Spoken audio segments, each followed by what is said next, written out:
which I recommended to do. And I didn't speak to any judges and go for suggestions, which they suggest you do. I guess. But I did talk to various people, and I'd lay out all rough. I do A4 of lots of options and pictures and juggle them round and discuss with people how they think, what, you know, which images they think are the best, and layout and all this. But the bottom line, it's your decision. You know, listen to what people have to say, but it's your decision in the end. So in terms of layout, I went here. As we say, there's this triangle of colour, the colour images, and always made sure the looking space was in towards the middle of the picture. Even if people are looking straight at you, the side they're lit from is always on the inside of the panel. And also had to make various compromises to make it work. For example, this one, in fact, as you'll see when I go through the pictures in a moment, actually was intended as a colour picture, and I think looks better as colour. But in order to make the panel work, it had to be monochrome, as this one down here on the bottom right was the other way around. I think it worked best in monochrome, and I changed it to colour, and I also flipped the image to make it look in the right direction. So that's the layout. Yeah, obviously any, like I said, any questions, please come in with them. Colin, what size did you print them up to? I did for the panel. Normally they suggest it's the maximum of mounted 40 by 50 centimeters. Okay. But I have a slightly different approach. I don't particularly like the cutout mounts. What I do is I print them with like a very large white border on A3 plus paper, and then dry mount that flush. So the frame effectively is just white space. That's the way I've developed of doing this. Yeah. So yeah, here's Papa George. Lovely man, though he looks rather miserable there. And an amazing musician. Yeah, lighting wise, I'm using all continuous lighting as opposed to flash for a number of reasons, but the main one is it's what I've got. Because working as a cinematographer, you don't work with flash, obviously. So I've got a lot of tungsten lighting equipment. If I was getting kitted up now, it'd probably be LED, but this is all tungsten light. This is probably the simplest setup, just one large softbox with a grid on the front, on the right-hand side of the face here. So with each picture, I'd have a plan in advance of what I'm going to do. I decided on this one to use the head of the guitar in place of George's eye. Usually what I'd do, I'd shoot what I intended to shoot, and then we'd sort of improvise afterwards and do some other stuff and see what we come up with. So as I say, I had to switch that, so that ended up as a monochrome like this. There's quite a lot of musicians in this panel. So those are the people I know. This is Tosh. I know her because she worked in collaboration with my son and in a band that my son was in at the time. And lighting-wise, I normally go for quite shaped lighting, usually keyed from one side or whatever. With her, I felt, because she's got a very symmetrical face, I decided to actually light it with a small softbox from directly over the camera. And then I backlighted her with two, they're called dado lights, a little 150 watt spotlights. They're dimmable, very controllable, wonderful bits of kit. And I decided to leave one of them in shot to give that electric feel. And I just cloned out the stand in post-production. And that's Tosh. Hazel, amazingly talented artist and sculptor, and a stunningly beautiful woman. She's here. She's 89 years old. Wow. She's now 95 and still going strong. In her youth, she was well, not in her youth. For her main career, she was an actress, and in the 50s, she was with the Royal Shakespeare Company in Stratford, where she played alongside the young Richard Burton, who she became very friendly with, as did many of the young ladies at the time. And this is a bust that she actually did of Richard Burton in his role in Henry V. She's a very stylish lady, and I love her rings and all this, so yeah, this is what I did with her. I don't know how much you want me to go into the details of, of how I lit things, that sort of thing. Is that of interest? Well, Yeah. Yes, please. yes, please. Yeah. As I say, I converted the front room, so it was a very narrow space. It's a long space because it's a dining room and sort of family room, and then there's the kitchen beyond. So I had plenty of depth, but not a lot of width. I blacked it out, put drapes on the wall, so no light that I didn't want would fly anywhere. And I hang down a charcoal grey backdrop, which sometimes I kept the light off for it to go black, and other times I let a certain amount of light spill onto it to lift it a bit. So and most of them, not all of them, most of them I actually shot on quite a long lens. I'd use a 70 to 200 on my 2.8 lens on a tripod, quite well back. A, I quite like the perspective, the long lens perspective, and B, of course, in such a narrow space, you're at risk of shooting off your background or getting your lights in shot. And naturally, the longer the lens you're on, the more the perspective is crushed, and it's easier to keep background nasties out of shot. But then you've got the problem with depth of field, very shallow depth of field, haven't you? Yes, I mean, I can't remember. It was all a long time ago, but I think I shot most. I varied it according to what effect I wanted. Yes. I didn't want a lot of depth of field. Overall, I think it was mainly a lot of it was about 4.5. Right. Yes. Yeah, something like that. And shooting on a tripod. Yeah. Jaina, she's a dancer now, getting, obviously with a dancer it's nice to get the body in.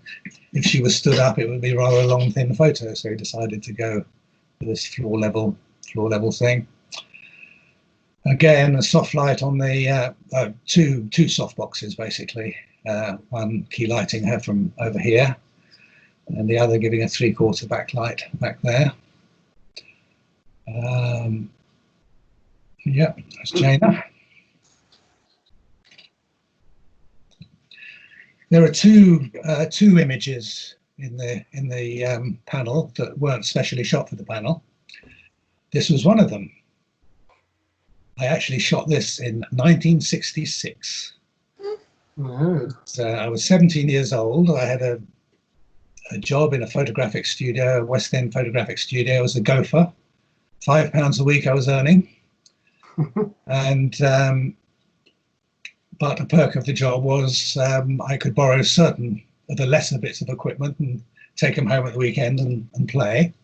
And this was the first time I did that. And so I went to the camera cupboard in the studio, pushed aside all the Hasselblad equipment and the Sinars and all this, grabbed this battered Pentax SLR camera and a roll of Tri-X film. And this was my closest friend, Greg, who was a budding folk musician, budding,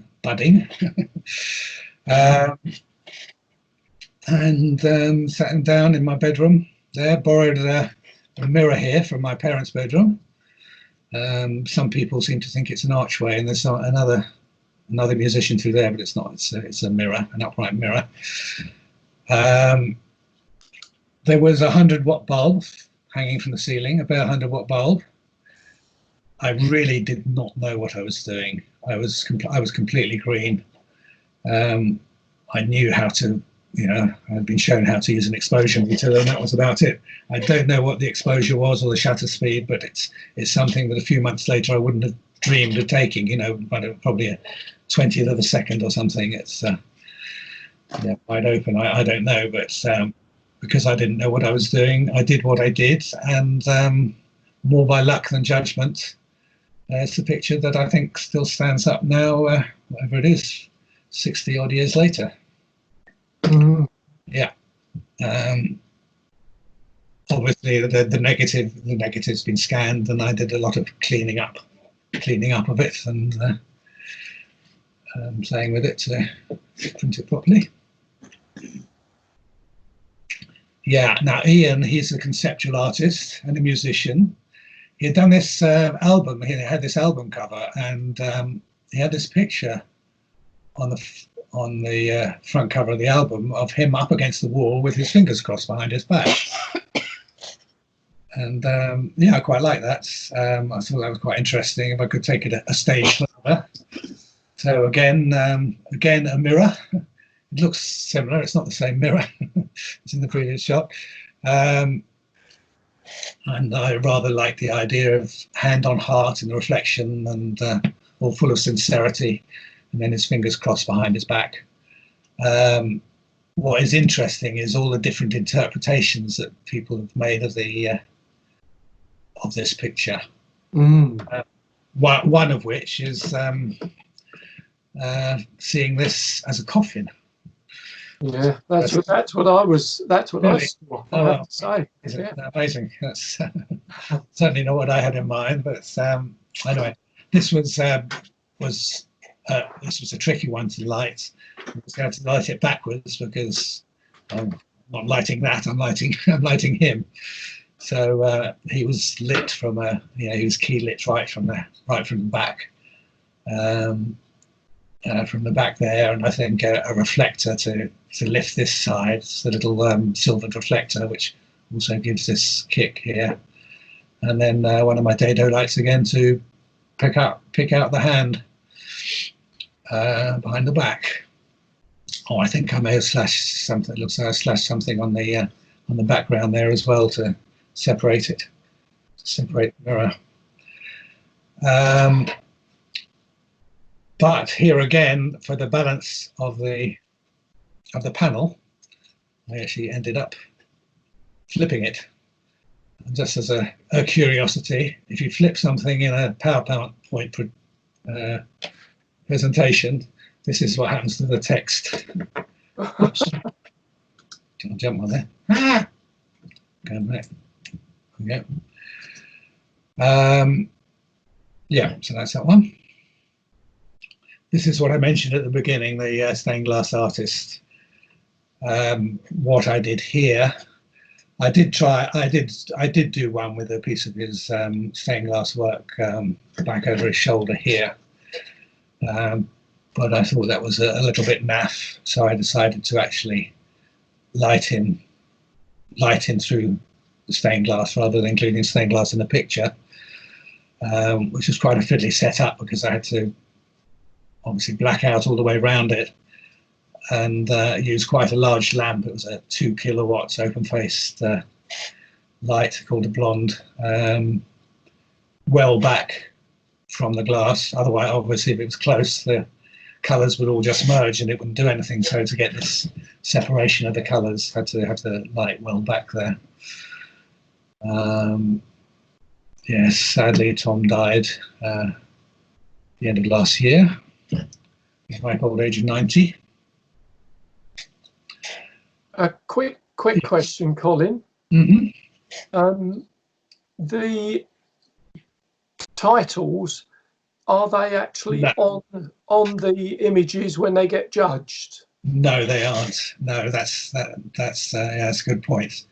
They're not. That's why I sort of put that explanation in the statement of intent. Right. To get over that. Otherwise, you know, what would people make of of an old man with multicoloured lights on his face? Yes. So yeah, no titles. No. Right. Thank you. Yeah.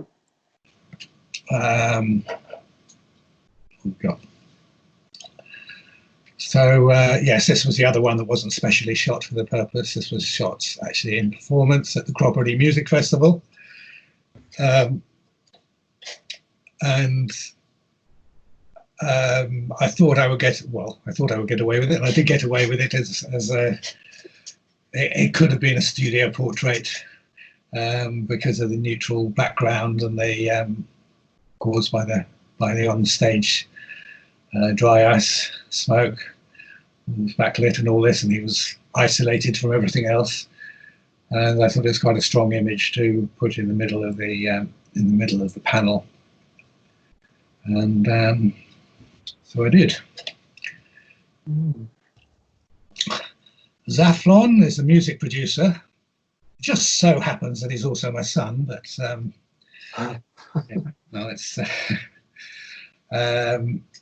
I achieved this actually looking at this. There's there's some detail in the background that's not actually in the prints. Like I just noticed that now here and all this. That's actually meant to be blacked out. Yes, how we got this is my son did a screen grab from his computer from some music software, and we put it up on the big TV set in the living room. And the trick here was to get good separation and obviously not let any lights spill onto the background. And yes, I lit him with a small softbox again, and just a reflector for this like 3/4 backlight here, and just to separate him from the background. And yes, and whilst on the subject of nepotism, Tally is my daughter. She is a filmmaker and a video artist, and this was a picture I chose from the images I did of her there. Again, a lot of the lighting is, you know, I try and make it suit each character.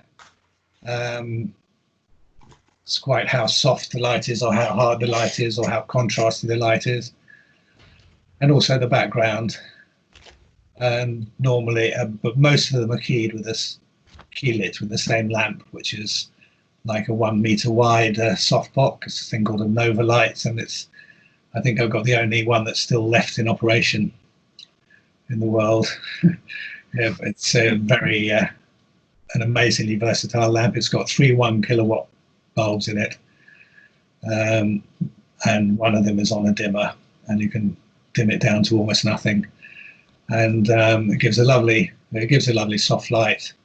And by putting the egg crate or grid, whatever you like to call it, on the front, you can localize it more. In something like this, I'd have left the egg crate off, and then you get some spill light on the background that lifted the background a bit.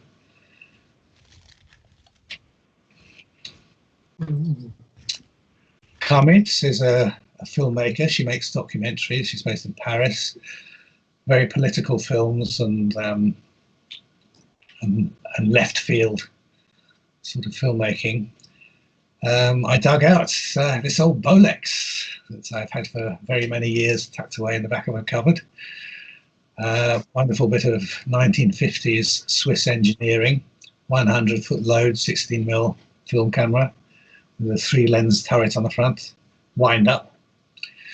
Anyway, it's not a portrait of a camera, it's a portrait of Comet.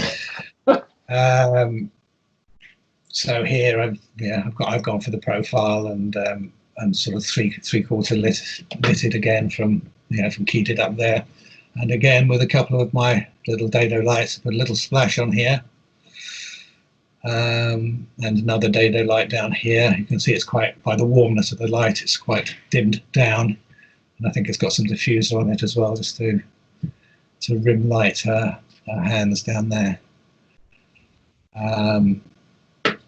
Yeah.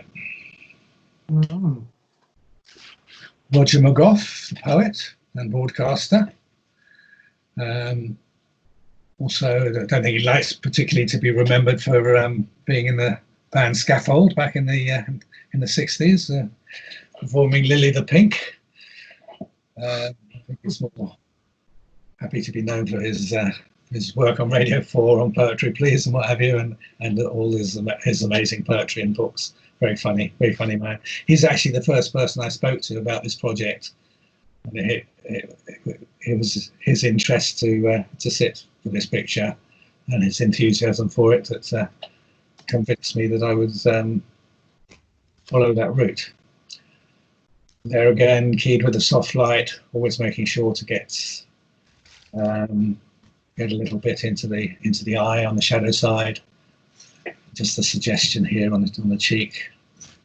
Again, the three-quarter backlight, just to give a little nice rim on his fingers and the touch down here.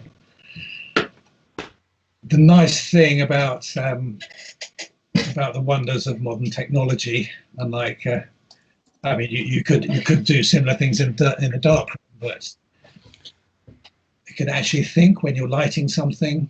You can actually think, well, the problem is, the top of his head is too hot, whatever. And you think, yeah, okay, I can sort that out. I can sort that out in Lightroom afterwards. I don't have to go to all the trouble of flagging the light off, off the top of the head and things like that. I can do it. I can do it at a later stage.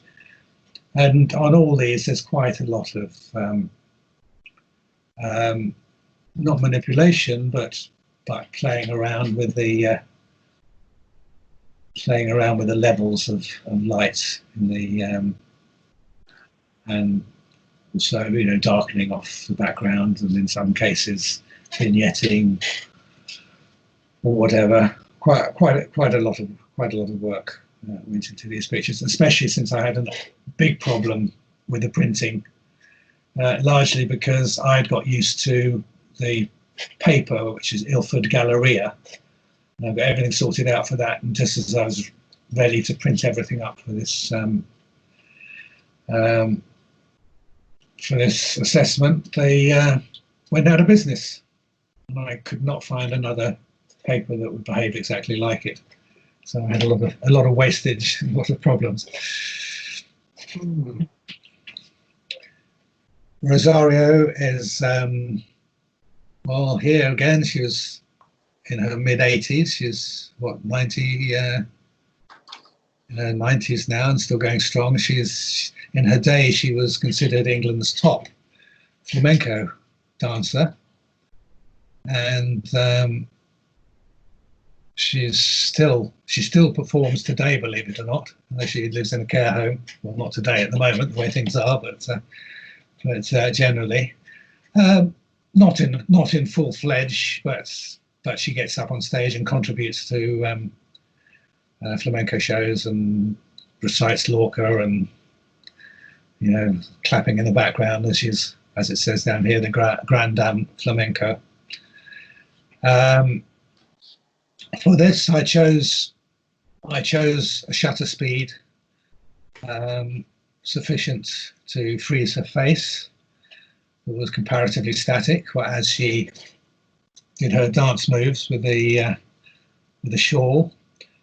And I don't know what shutter speed it was. I'm guessing it was probably, I don't know, probably about a 30th of a second, maybe, enough to get the, as I say, to get her face sharp and some movement in the shawl. Of course, another great, well, you couldn't do this with electronic flash. I mean, you could. There are ways you can do anything. There are ways you can mix it, but also what you can't do with electronic flash is spurts. And on something like this, you're relying on it because it's very hit and miss to get the shot that works. And there were an awful lot of them didn't work. But you only need one that does. Mm-hmm. Mike is a photographer. He actually came round. He came round to have a look. I asked him to come and look through some of the pictures and come up with his opinion of what were good pictures for the panel. And as it happens, I had my setup, the studio setup in place. So I asked him to pose for a photo. Got out my beloved Nikon F 1967. Wonderful camera, still working. No electronics, no batteries. It's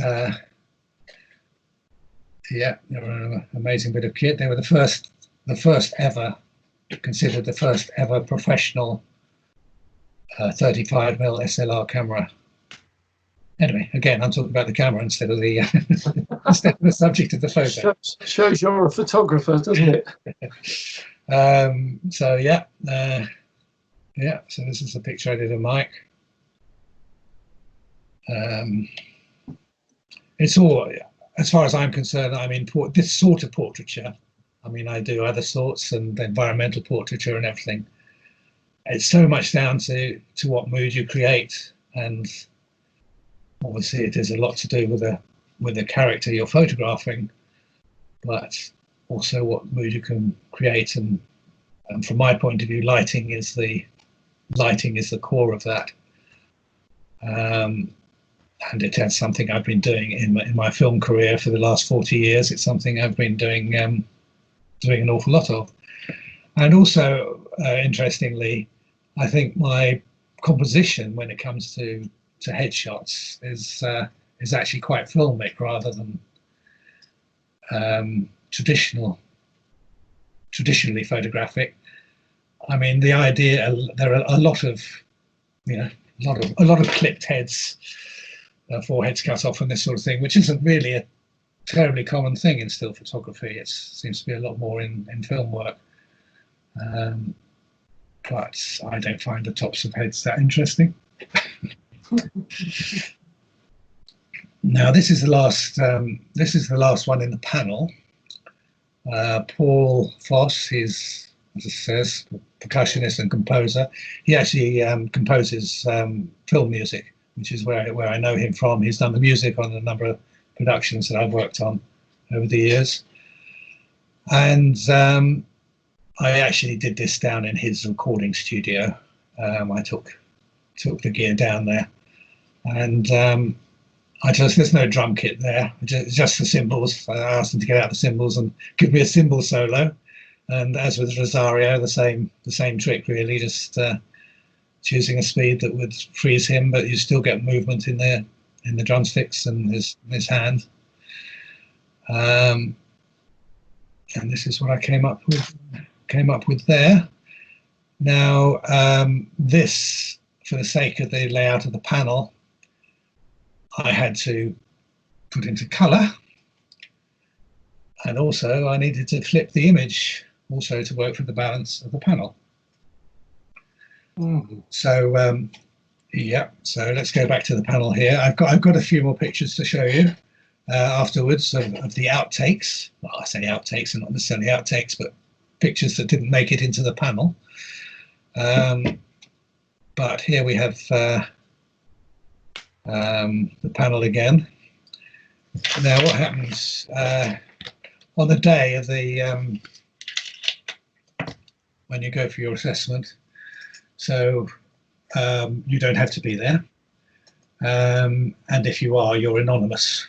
You know, there is an audience there, and some of it is made up of the people who've got the application in for the distinction, and some are just interested parties. So it was quite, so I went down to Bath, which is where the RPS headquarters were then. They've now moved to Bristol, but they were in Bath. And So portraiture comes under the banner of professional and applied. So that was the section it was in. The morning session consisted of 17 panels, in which mine was the last, and only one had been successful all morning so far. So I was pretty disheartened and not feeling that optimistic about it. I think there were 5 judges. They were very demanding. The overseer read out my statement of intent. Then the judges studied the overall panel from their seats before getting up close and scrutinising each print. Then, to my surprise, the chairman spoke with them, and they took 4 of the prints to another room to discuss them in camera. Later I learned that they were discussing whether the close to burning out highlights on a few of them were poor printing or creative choice. Fortunately, they concluded the latter, and to my great relief, the distinction was awarded. So then one of the judges gives a very brief summing up. Brief, I think, because they were eager to get off to their lunch. But he complimented the collection by expressing that each image stood up individually as well as part of the panel. So that was great. So before I go on to the outtakes, any questions about the process of being judged or anything? No. Okay. Right, this one I did a Bess as a singer. I borrowed a microphone from my son I did this setup. And what I decided to do was put these 2 dado lights in the background facing towards the camera. One was to achieve this effect, which it did fine. And the other was hopefully to create a load of flair by looking straight down the lens and give it that sort of rock and roll feel to it. Unfortunately, I could not, however hard I tried, obviously the lens is too good and the lamp is too good, I could not get a flare out of it. So it just looks like she's blowing a bubble. So that one hit the cutting room floor. Giles is a storyteller. You wouldn't tell it from these pictures, but he's actually almost totally blind. So I asked him to just sit there and tell me a story, and I just fired away. Took a load of images. When I look back at them, at any individual image, it just looked like a bit of a madman having a rave about something. So I decided if I put them in as a collection, it would make more sense. So I did this. So I did it as 6 images like this, and but decided it didn't really cut the mustard for the panel, so it didn't go in. He is very happy to use it on his website. Yeah, they wouldn't make good passport photos, would they, either? That's true. Well, I don't know. They're sort of pretty square, and they're full face, and yeah, true. Yeah. Tricia is a puppeteer and a puppet maker.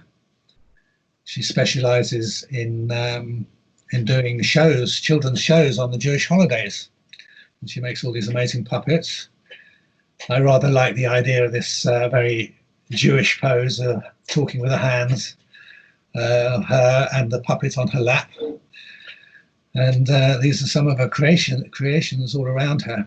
This was probably the trickiest, most complicated lighting setup, because I had to light her and then all the puppets individually and position them in this amazingly tight space to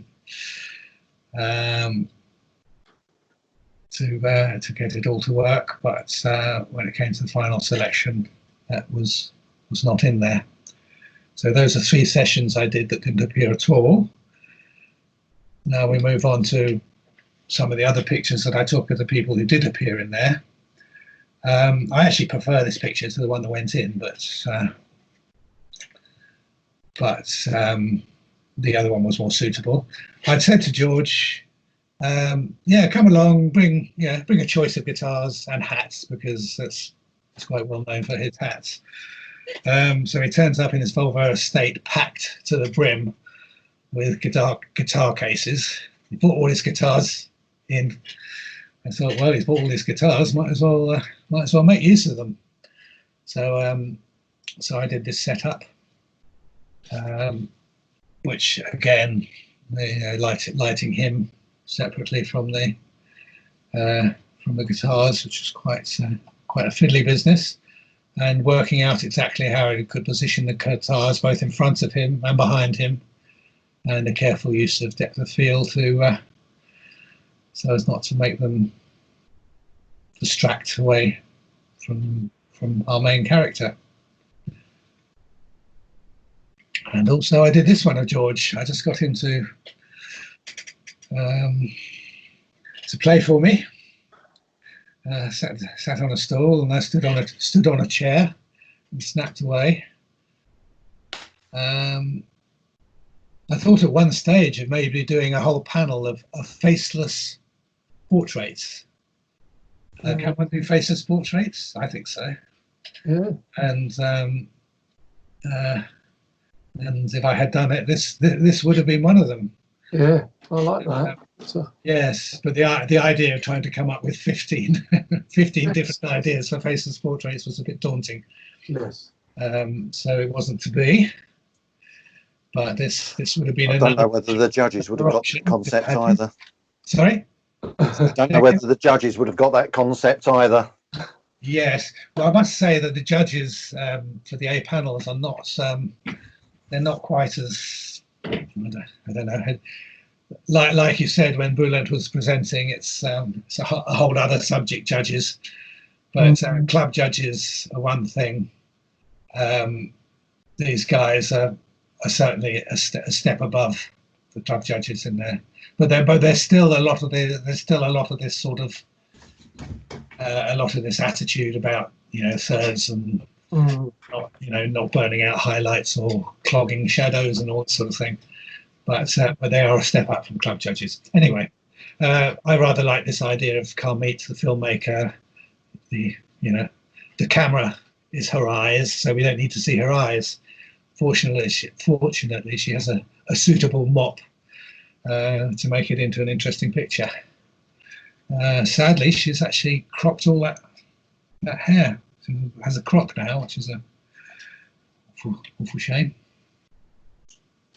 Yeah, another faceless one of Rosario. Another one of Rosario. Another one of Tally. Her hair doesn't really stick up like that, so I got her to shake her head and to snap the pictures.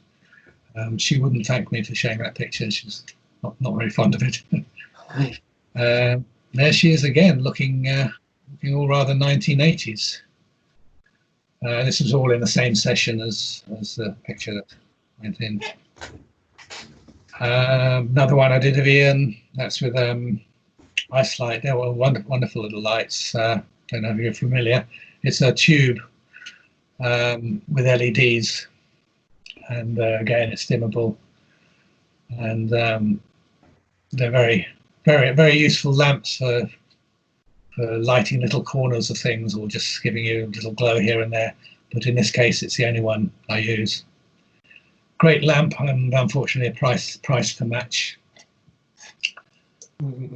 And finally, this was another one I did of Paul Foss. Well, he wanted one with his hang drum, and that is it, I guess. That's brilliant, Colin. Absolutely.